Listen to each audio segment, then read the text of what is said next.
And welcome to the Compassion and Politics podcast. My name is Mira Borgren, and today I'm delighted to be joined by Dr. Kathryn Waddington. Kathryn is currently Reader in Psychology at the University of Westminster, and she's the author of a new and very important book, Towards the Compassionate University, which makes the case for putting compassion, kindness, and empathy at the heart of university life and higher education in general. Welcome to the show, Kathryn. Welcome, thank you. Before we start, I just want to remind everybody who's watching tonight that you can ask questions and post comments in the comment and Q&A section on your screen. And we'll try to answer a few of your questions as we go along, or at least after my initial questions. So I think we should just get started. So Kathryn, before we get into talking about compassionate universities in general, please tell us a little bit about your background and what drove you to write this book. Okay, thank you, Mira. I actually edited the book, so it wasn't just me, and I was joined by colleagues from the University of Westminster, also colleagues from the States and from other universities, and from the Darwin International Institute for the Study of Compassion. That's Charles Darwin, not Darwin, down in Australia. And I'll be talking about some of the contributions that my colleagues have made. But I suppose there's three kind of origins to the book. The first thing is to let your listeners know I originally started my professional life in nursing, healthcare, and hospitals before I moved into academic psychology and working in universities and teaching psychology and communication skills, and latterly at Westminster, I was head of psychology for a year, and I'm now more of a researcher. So there's that bit of me. There's also, I attended about 4 years ago now a summer school hosted by the Darwin International Institute for the Study of Compassion, and that really put the idea into my head and the colleagues that we started writing the book. And I think the third thing is just having been around for a long time, particularly in universities, just noticing, we've talked about the compassion gap in the NHS and the tragedies and failures of care, but we've had in the past an equally big, if not bigger, compassion gap in universities in relation to educating people to go out and work with people, either in the NHS, hospitals, or in psychology. So kind of three main trends, if you like. Yeah, and could you talk a little bit about compassion and empathy, sort of in a historical place, in a sort of a, has it had a place in academia or not? What is your sort of take on that? I think it depends. Obviously, but given my background in nursing and healthcare, some professions have compassion that is part and parcel of the job that you do, or indeed should be what we might call the caring professions. And education and higher education are also and should be caring professions. But if you look back at the kind of origins of the word compassion, it means literally to suffer with, and I might come back and say more about this a bit later.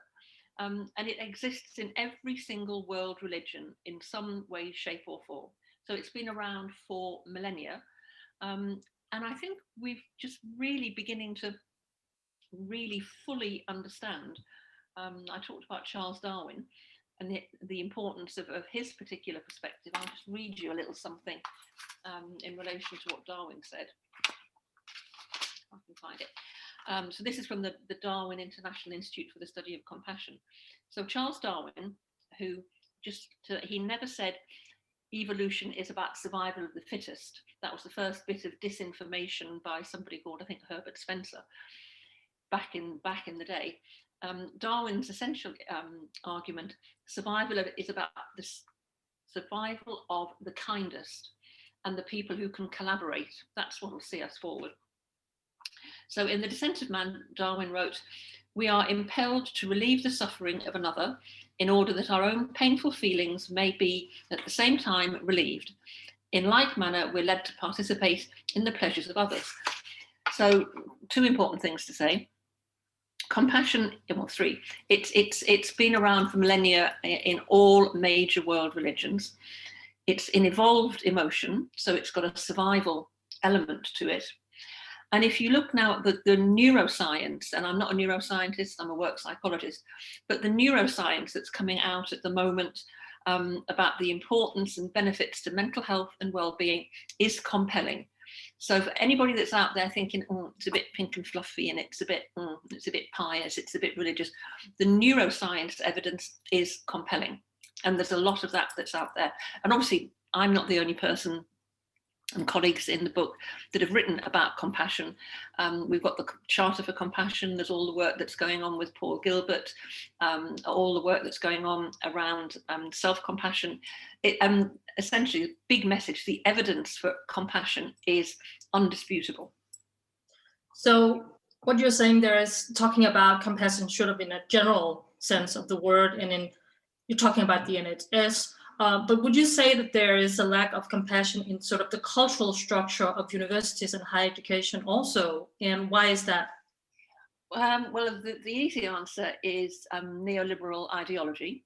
And there's been a huge amount over the last 30 years, not just in education, higher education, and in politics.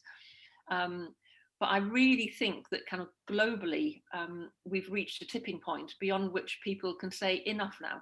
No more. I had a quick conversation with Matt before we were starting. And I think one of the things that really struck me was thinking about the compassion gap in the NHS, and then thinking about, but where's the compassion in universities?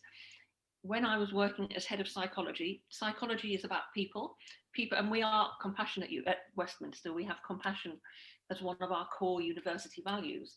And it's about putting the humanity and the peopleness and the emotion into it, rather than what I would call management by spreadsheet, or students as numbers rather than individuals who've got families, who've got lives, and they're not just a number or a line on a spreadsheet. And nor should their university education and their degree be just a line on their CV. It's part of your life experience, and it's really, really important. So we have to put the humanity back into that. I wanted to ask you a little bit about the people who are actually in the university. There are people who work there and people who study there. Let's start with the people who work there. We know that the work environment at universities is kind of known for being very cutthroat, competitive, and there are long hours, and it's really hard to get tenure. Mm-hmm. How difficult would you say it is for compassion and empathy to thrive in sort of the workplace among the employees, and why? Right, I think it's really difficult, and the evidence shows there's been a couple of reports recently. First one was called Pressure Vessels, and this is the title, The Epidemic of Poor Mental Health in Universities, and that was published in 2020. Yeah, 2020, followed up very shortly, and this was based on a Freedom of Information request to university HR departments about what had been the number and amount of clearly anonymous and confidential occupational health referrals across all staff in relation to mental health. And they're on, that's right, a mental health epidemic. Universities UK, who've got a big role to play in kind of higher education policy, are promoting creation of mentally healthy universities. So we know that they are really difficult places to work. And it is the competitiveness and the cutthroatness. So this is a brilliant chapter in a book, and it's called Help, I'm an Early Career Feminist Researcher, Get Me Out of Here. I don't know if you've come across that one, but it's just obviously a take on I'm a Celebrity, Get Me Out of Here. So I think we've had this horrible hiatus of harm. That sounds but there has been harm because people are, again, the data, the evidence, the statistics tell us that, but we're at this turning point. And again, there's other literature that's out there that talks about universities are anxiety machines.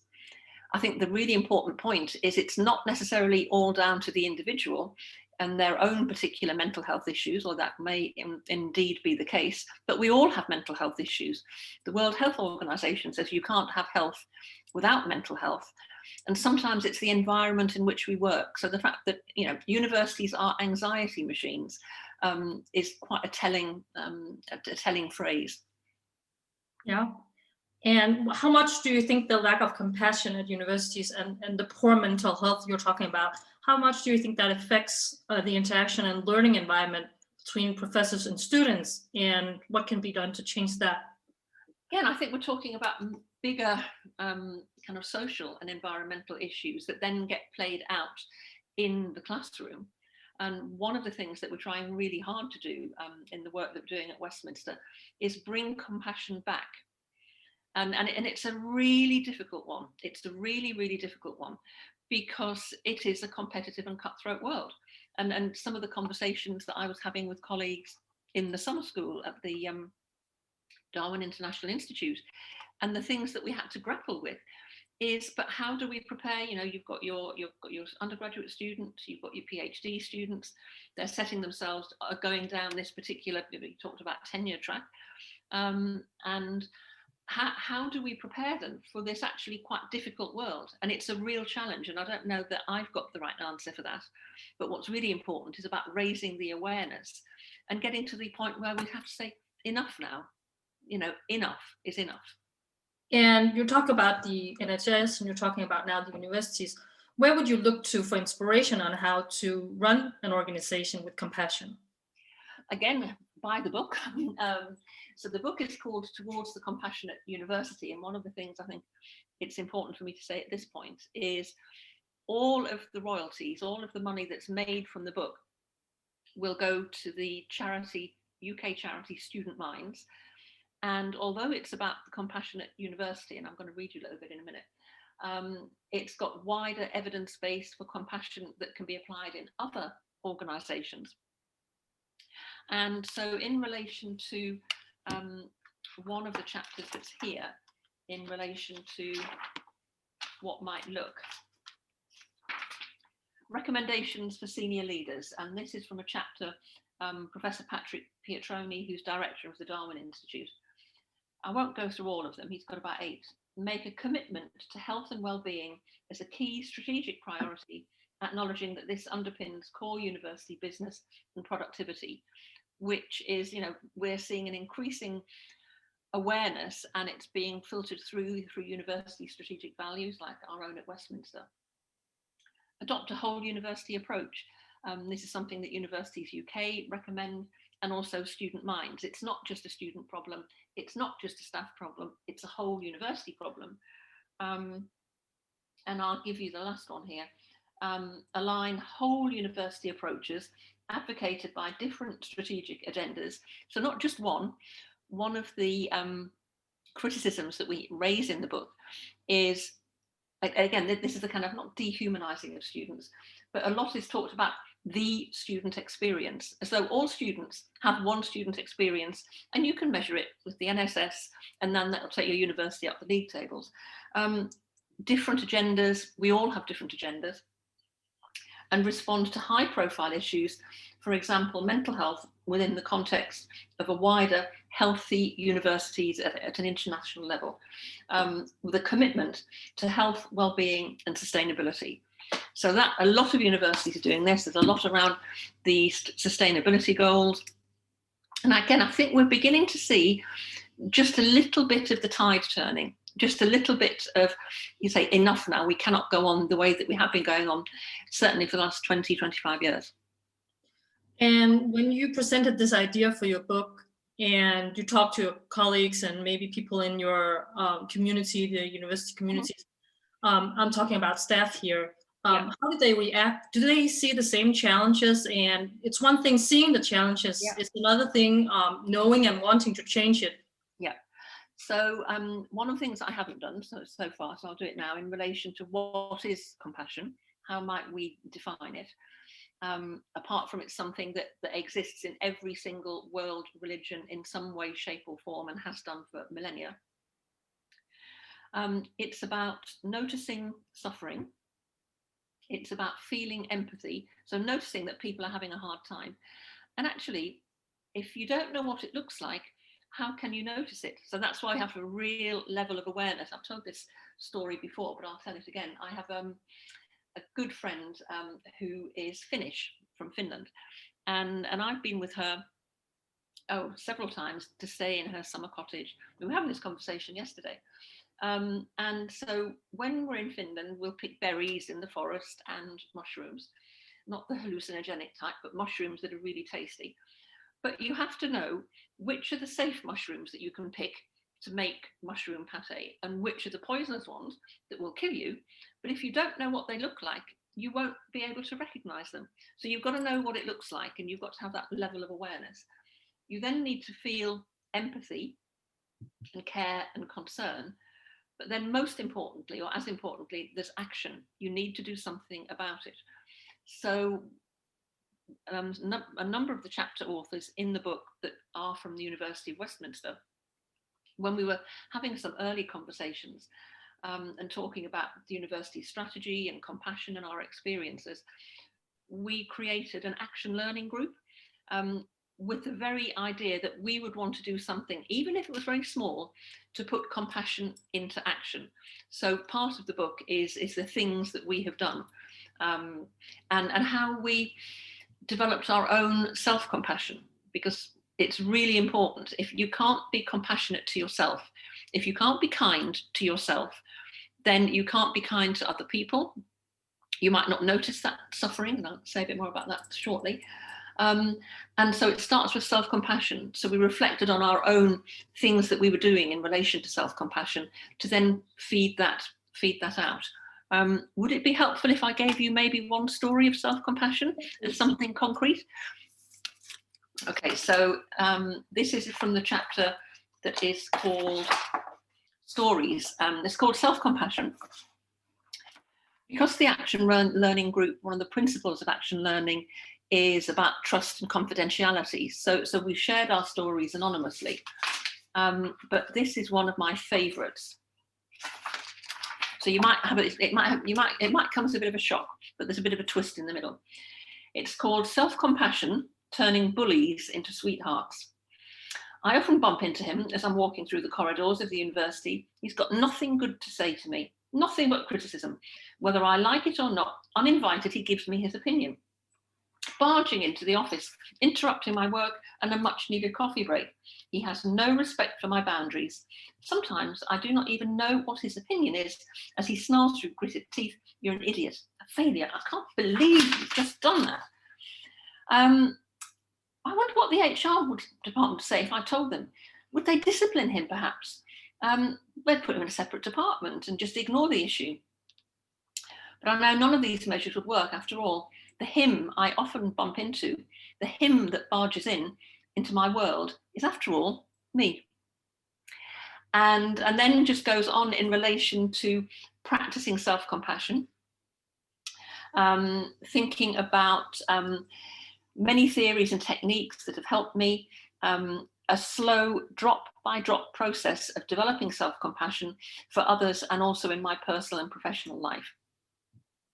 Meeting myself with compassion has helped me to decolonize and withdraw from the potentially harmful actions and hopefully to be of assistance to others who also want to be free. So for me, that's an example of actually how hard it is sometimes to notice it in yourself and then twist it around and turn it around. Yeah, and you talked about staff experiences probably there, but let's move on to the students and their experience, because if the staff experience and the way that they sort of think about self-compassion and compassion is lacking, then how will it affect students? And because at universities, they educate tomorrow's leaders and employees, and they will bring those teachings and those ways of life with them. Yeah. Do you think that the way universities work today may be responsible for some of the lack of compassion we are seeing now in politics, for example? Politics, I think, is a slightly different kettle of fish, a different context. But again, there's been an awful lot, particularly over the last kind of 3 to 5 years, with colleagues. That there's a book that was came out in 2017 called The Pedagogy of Compassion at the Heart of Higher Education. There are lots of research teams that are going on there. There are lots of networks, and I know hopefully some of them will be listening to this, in relation to contemplative pedagogy, research networks that are really beginning to put compassion on the map, which again is this kind of turning point that we're at. And I think we've done some small scale things at the University of Westminster about helping students develop self-compassion, not to be too hard on themselves and beat themselves up, because there's a lot of research coming out. It is hard being at university, and not trying to be a perfectionist, and learning how you can learn. Things don't always work out the way that they can do. Self-compassion is about having self-kindness. It's about acknowledging that we have a shared humanity. We all have difficult emotions, and it's about being able to kind of be mindfully in the moment with those emotions, process them, learn from them, and move on. So I think that there's lots and lots of things that are going on at the moment that are really helping students to learn. And it's also about kind of calling out when we see things that are uncompassionate towards students. And I think one of the things we did something recently in relation to compassion and mental health for students. And it's about helping students know that life is tough, but making sure that we give them the resources there so that they can learn and support themselves and support each other. Do you think it's because emotional intelligence is not rated as highly as, say, professional intelligence or whatever they can teach you from a book? Again, the chapter that I wrote with somebody called Tony Belak from the States, in what constitutes a compassionate university, what does it look like? What does it feel like? And emotionally intelligent leadership is something that's really important. There's a bit of me being, having come from a nursing background, emotional intelligence is actually just what good healthcare practice is. So you can wrap it up and you can call it something different, and then you can sell it. I'm not saying that that's what a lot of people do, but it's about understanding how you show up, and how you, when you show up with other people, you make them feel, and then responding back in relation to having an awareness about how you make other people feel. And I think that, so I would say you have to have a balance of the two. A phrase, and I'll attribute this to somebody that I worked with at City University previously, called Philippa Sully, which might sound like a contradiction in terms. Sometimes you have to be ruthless with compassion. And when I think about that, I used to work in coronary care many, many years ago, and working in healthcare. Sometimes as a nurse and a healthcare professional or a doctor, you have to give bad news.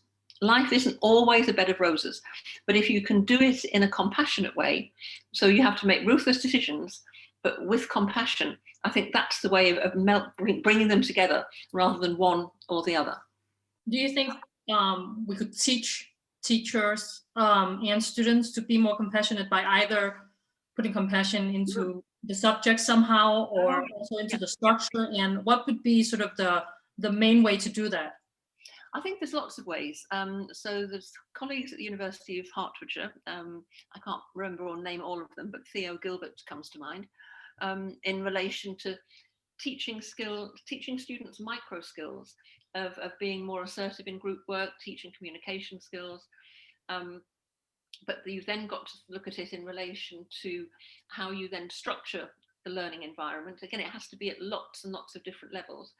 And then you have to have compassionate cultures and practices. And I'm sure lots of people that have experienced, not just in universities, but sometimes the IT systems that we have to negotiate and navigate make you just feel like you want to cry.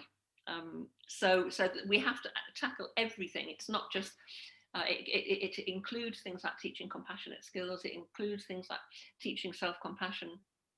It includes thinking about how can you recognize that somebody else is suffering. And so while I'm talking along that, one of the things that we're thinking about in the work that I'm doing is actually from a student's point of view. Even though compassion means to suffer with, would you want to be labelled as somebody who is suffering? Because with that comes a notion potentially of victimhood. So we think one of the things that, and again, a colleague at Westminster, Brian Bonaparte, kind of really pointed this out to me. So we're thinking about compassion is also about noticing difference. It's about noticing diversity. And it's, again, doing something about it. Not just the noticing, but doing something about it. And through this whole pandemic, how do you think there's been quite a lot of focus on mental health and compassion, and maybe one of the good takeaways from the pandemic will be a bigger focus on compassion. But how do you think the pandemic has impacted universities and higher education, particularly the teacher, student welfare, mental health, and also the fact that people haven't been able to get together physically in classrooms, but a lot of the students have been more or less, in a way, since left to themselves, whereas a lot of the teachers are used to sort of more of a lonesome. And this, I'll give you two answers based on my own experience. One is some feedback that I had from a student who'd gone from our university to another university and was reflecting on some of the stories that she'd heard from other students about some of the really kind things that their personal tutors had done on an individual basis, whether it was a kind word, whether it, how can I help you, whether it was, you know, offering some very, very kind of tangible, practical support. And that was seen in a very positive way. So sometimes I think it comes down to the kind of one-to-one things and the things that you say, because it's the little things that make a difference. One of the things that I try to do, and I don't always get it right, you know, the kind of self-compassion is we're all human and we don't always get it right. But if I talk to students and have tutorials with students, I'll try to make time at the end. Well, how are you? Are you still living at home? How's it going at home? You know, what's it like? What are you going to do for the weekend? Just to give a little bit of a kind of personal touch. Yeah.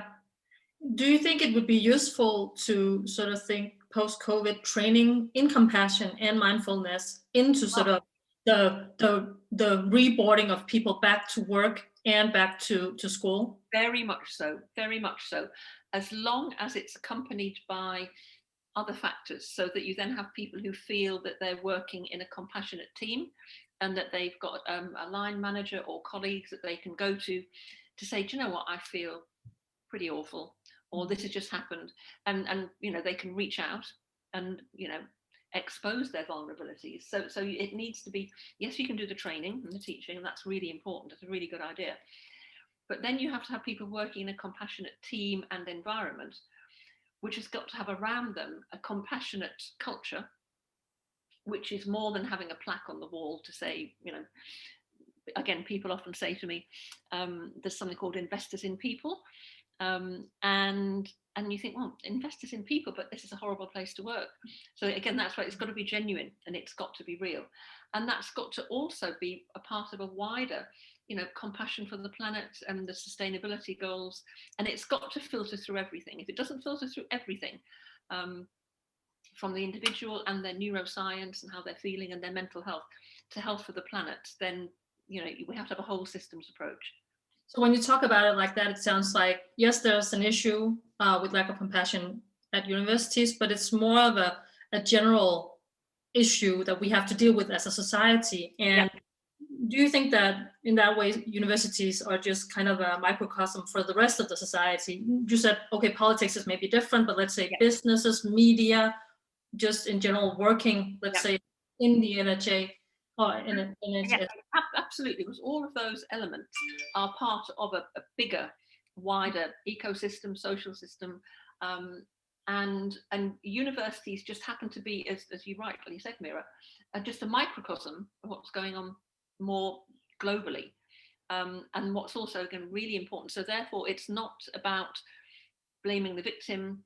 Well, if you can't cope and you can't do this, well, you must be weak and you must be unresilient.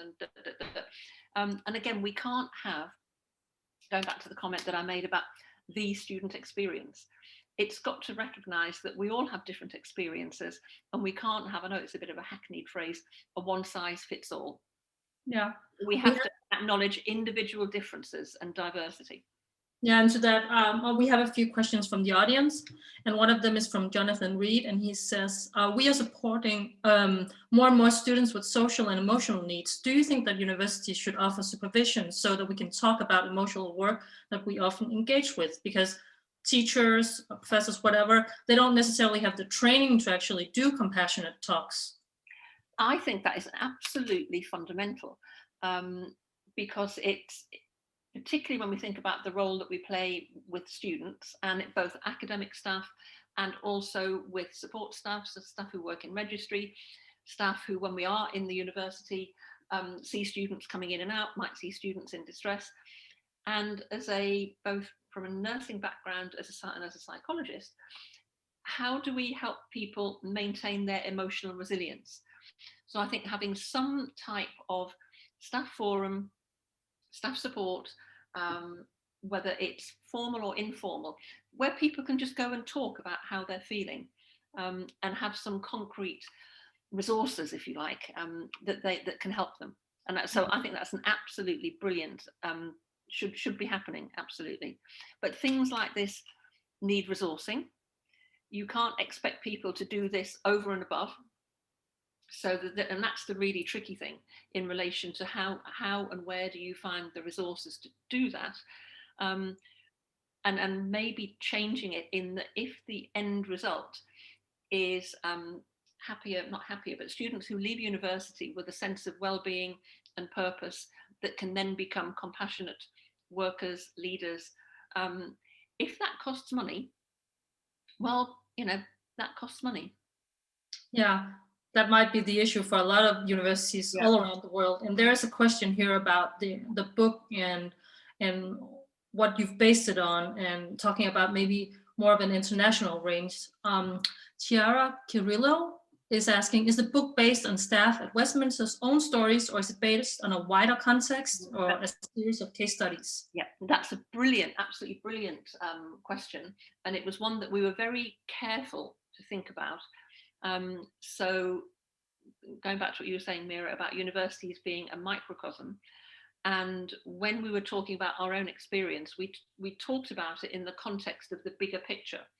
And again, for us, it was about raising awareness as to how we'd experienced it, but locating it within the stats that we've got there, the international data that's there.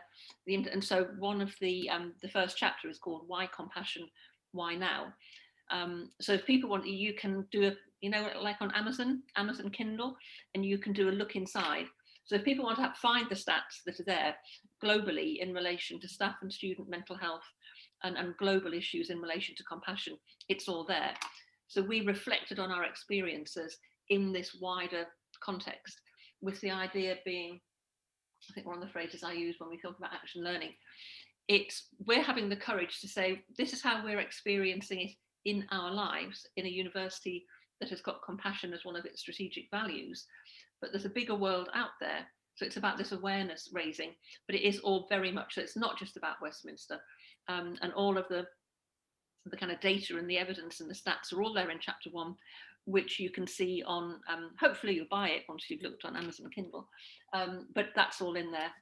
But would you say that your experience is that there is a big difference between, say, areas of the world, Asia, the US, Europe, or would you say that the lack of compassion is pretty much the same? Like we know here at Compassion in Politics that one of the things we talk about is compassion as a sort of a concept, that it's different between countries where it might have a more religious focus, or in places where it's more a self-care focus, I'll give you a very concrete example from my own experience. And so this goes back to when I was doing some early work around the book, and I was invited as a work psychologist. I also work in the field of business psychology. So I was invited in 2018 to go to Moscow to do a workshop and a conference with students in Moscow that were doing a master's in business psychology. which is something that we offer and are developing at Westminster. And they asked, would you do something about the work that you're doing around compassion? And it was quite tricky because a third of the students couldn't speak English. And so I had 2 translators. And I did the bit about you have to start with self-compassion. And so a third of the students couldn't speak any English, a third of the students could speak great English, and a third were sort of half and half in between. And so one of the students who had very good English in the questions at the end, he said, our experience here in Russia, he said, really self-compassion. He said, we know self-pity, but we don't know self-compassion. So again, it's not one size fits all.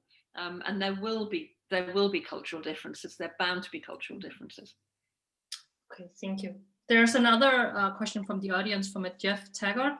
He says, I agree with you wholeheartedly, but I find I am regularly critiqued by people who use arguments from writers such as Frank Furedi and Kathryn Ecclestone, who argue that the dangerous rise of therapeutic education involving the expression of feeling threatens to undermine the Enlightenment ideals of reason. Do you come across it? And if so, how do you deal with it? Yeah, I think, again, it goes back to something that I said earlier, and I think I know of Jeff's work, which is if you look at the neuroscience work that's coming out, then it's incontrovertible. And I know that's an argument that Paul Gilbert, who does a lot of work around compassion, will say, just look at the neuroscience, just look at the evidence, do your broken record, what's coming out. Then you can also look at some of the research that's coming out in relation to the benefits to business and the bottom line around compassion. There's a brilliant book, an edited book, that's about compassion science, which is that big, really big, thick handbook, the Oxford Handbook of Compassion Science. And again, it's that bit about getting the balance, and the kind of balancing the kind of business and the emotion. But we need to be able to get the right mix of those rather than having one or the other. So you use the word, look at the evidence, both neuroscience and both organizational and both evolutionary. So you use obviously the word compassion a lot. Suzanne Colshaw is asking, are you using kindness and compassion synonymously, and where does empathy fit in? Okay, they're all interrelated but different. Kindness is an attribute in terms of the way that people respond to other people. We talk about things like kind words, kind gestures, random acts of kindness, which are some of the things that people do and say. Empathy is about being able to, possibly because of your own experience, be able to try and understand how somebody else is feeling. But the element that for compassion that differentiates those, it's then doing something about it. So they're all interrelated, and kind of, you can't have one without the other. And again, just on the kindness piece, some people may be aware of a book by Ballat and Campling called Intelligent Kindness, that's now come out in a second edition with a third author whose name I can't remember. But essentially their argument, they wrote intelligent kindness in the aftermath of the Mid-Staff's public inquiry. Essentially, how could it be that people who were working in hospitals, whether they were nurses, doctors, administrators, how could it be that everything went so wrong? When you have people who go into work in those environments, yes, you always get the kind of rogue case and the Harold Shipman and the Beverly Allett and whatever. But how could it be? And the essence of their argument is people had just forgotten how to be kind because of all of the pressures and the metrics and meeting targets. So people just forgot how to be kind. But the important thing about intelligent kindness is it needs to be thoughtful. The example that they give in their second edition of Intelligent Kindness is something a lot where they give two. One which is in relation to at the end of the Second World War and the concentration camps, and how some of the soldiers that were seeing terrible things were giving their rations to the people who had survived the concentration camps, only to find that they died because they weren't the right things, because it wasn't the kind of food that people were used to eating, although obviously they hadn't been eating for a long time. A more day-to-day example that they give is, you might think that you're being really kind because an older neighbour knocks on your door and says, my boiler's not working, can you help? But if you're not a qualified gas engineer, you might think, oh, I'll go and help her. But if you don't get it right, then you could kill her. And you can kill with kindness, you know, and that's another one. So you have to, intelligent kindness, I think, is absolutely crucial. And again, it's a brilliant book. Thank you so much. Circling back to compassion, right before we get to the end here, Nick Swabrick is asking, how can we make this truly be about embedding values rather than just a plaque on the wall or the mission statement? Oh, that is so important. Again, it's something that, I won't read it out, but it's something that I've said in the book. You know, I made the comment that organizations can get invested in people, but the experience might not be, and again, what we present might not necessarily reflect the reality. So it's got to come down to these genuine, authentic acts of kindness, words of kindness, compassionate action and investment in compassion. And it's also, there's a lot, particularly in relation to the NHS, but not just, about speaking up, listening up and following up. And so therefore, when we see, I think we have it, it's easier to do it when you're older like me and kind of coming towards the end of your professional and academic career, to say, do you know what, that's not right. But it's about calling it out. And it's about calling it out so that, you know, we say that we're compassionate, but look at the evidence. So the Guardian's Office, National Guardian's Office, are doing some fantastic work around creating a speak up culture. The CIPD, in relation to the kind of HR, human resources kind of professional body, are doing some great stuff around creating speak up cultures. And for me, it's that bit about saying enough. You know, we can't tolerate this anymore. So it's about speaking up, but you have to have the courage to speak up, and you have to have the support. And sometimes it's easier or better to do that collectively in a group, because if you just have a lone person speaking up, they can get picked off. So you just have to have resilience and determination and grit. But speaking up and ensuring that people listen up, and that then senior leaders follow up to do something about it. And it takes courage. It really does take courage. So I think people like myself, it's really important to get these messages out, but also support people that are coming along through their academic career. Hence the early career researchers help. I'm an early career feminist researcher, get me out of here. So with all the experience and research that you've done, what would you say the ideal compassionate university looks like in 2021? I knew you'd ask me that, and so I've got an answer prepared. It's partly what it looks like, but first and foremost, what it feels like. And what it feels like in relation to, you can think about when you, if you're buying a house or a flat and you're going around or you're going around to rent or something, you can get a sense when you walk through the door of, you know, just something that, how it feels. So how a university, when staff, students, visitors, people are doing deliveries come in, and how they walk through the door and how it makes them feel. It also looks like in relation to the small acts of kindness, the things that people do, maybe the conversations that you hear, whether they're online conversations or whether they're email conversations, that are done in a kind and compassionate way between everybody, not just staff and students or students and students. But it is also in relation to thinking about, going back to the kind of global stuff and the sustainability. Is this an environment that shows care and compassion in terms of sustainability to the planet? Is it a green organisation? Is it clean? You know, these things that show that you really care about lots of things, and you care about it from every single level. I think that's a really great point to end on, and I think we're out of time. And I think we've more or less covered all the questions from the audience. Thank you so much.